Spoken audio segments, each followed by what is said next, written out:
President Kamala Harris touching down in Guatemala last night ahead of meetings today to address the root causes of illegal immigration. Today, she will speak with the Guatemalan president before talking with community leaders and business owners in Guatemala. And then the Biden administration is set to announce steps to handle human trafficking and smuggling in Guatemala. The VP has yet to visit the U.S. southern border. Joining me right now is the Washington Examiner editor-in-chief, Hugo Gurdon. Hugo, it's good to see you today. Thanks very much for being here. And as we reported earlier in the show, we have new numbers this morning from Brandon Judd. He is the president of the Border Patrol Union. And in the month of May, we had 172,000 apprehensions at the border, and we had 48,152 gotaways. Those people just got away. They were seen on surveillance cameras. So 172,000 apprehensions comes after April's 178,000. March is 162,000. February, 100,000. Will she be able to get anything done in terms of stopping the flow with these meetings in Guatemala today, do you think? No, Maria, she won't get anything done. And frankly, she's not really even trying. The Biden administration has made it pretty clear that it's unconcerned about illegal immigration, which is why they sent signals from before the time they were even elected that illegal immigrants could arrive and they would be allowed to stay. You have to be really, on alert when people start talking about root causes, because what that is intended to imply is the thing that you thought was the problem, which is to say no proper border security, isn't the real problem. It's much deeper than that. She's going down there to talk about everything from corruption to climate change, as though she could make a difference on climate change and prevent people coming up from Guatemala because of hurricanes, etc. Of course, that isn't going to fix anything whatever. But what this is about is trying to signal to the people of this country who are concerned about bad border security and illegal immigration, that they're trying to do something about it without actually doing anything about it at all. You know, it's amazing that she's going to go to Mexico City, but she's not going to go to the Mexican border, which is about 40 yards away from McAllen, Texas, about 40 yards away from that border where we're seeing all these hundreds of thousands of apprehensions every month, 2,000 people being brought over to the border every day by these Mexican cartels. It's pretty incredible, actually. You think it's all optics, then? Yeah, it is all optics, and that's why she won't go to the border. She doesn't want photographs and video, TV footage of her standing next to the big problem. She wants to be, glad-handing on the international stage, shaking hands with the president of Mexico, the president of Guatemala, etc., looking like she's doing something. And yet, what we're seeing is probably the worst illegal immigration for more than 20 years, and probably as many as 2 million illegals entering the country this year. The Biden administration doesn't want to stop that, and this isn't going to do anything about it.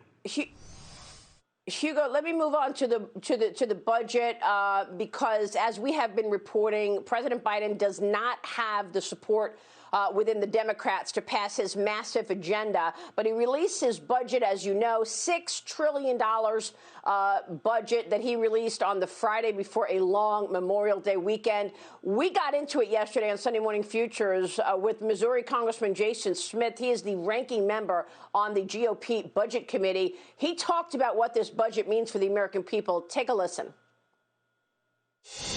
This is the first budget that has been released by the Democrats since they have been in power in over 800 days, since Nancy Pelosi became Speaker of the House. And as Nancy Pelosi said, a budget is a statement of their values. And clearly, by this budget, it shows that they have very little concern for our men and women in uniform. In fact, they propose in this budget to spend more money in 10 years on interest on our debt, which is $914 billion, and they want to spend on our military. That's incredible, Hugo. More money is being spent on the interest on the debt in the 10th year of this budget than we spend $700 billion plus on defense. That interest is $900 billion plus. Your thoughts on this budget, Hugo, which, of course, is calling for no increase in spending for Homeland Security, 1.6% increase in spending for defense. And when you compare that to inflation, that's actually a decline in spending over the 10-year period. and yet he's got an increase in spending for the EPA of 22%, and most non-defense industries are seeing an increase in spending of at least 16%. Your thoughts on his values and priorities as per this budget? Right, Maria, it's a very good signal and indication of what this administration values. You know, when the president raises his hand and swears at the beginning, in his inauguration at the beginning of his term of office, you know, he is swearing to defend the Constitution and the country from enemies, external, etc. But he's not raising the money for defense. He's allowing the defense industry and the defense of this country to wither and decline. All the money, the big priority is things like the EPA, as you said. And the idea that we would spend more on interest than on defense is just horrifying. And he is planning to raise the amount of debt that we borrow by more than $1.5 trillion. So not only are we already spending more on interest than we are on defense, but we're planning to borrow more so that cost goes up. It's an appalling budget. It's appalling, and you're going to be paying for it because that's why he wants to raise everybody's taxes. That's how he wants to pay for this. Hugo, we'll keep spotlighting it, as you know. Great to talk with you this morning, sir. Thanks a lot, Maria. Hugo Gurdon.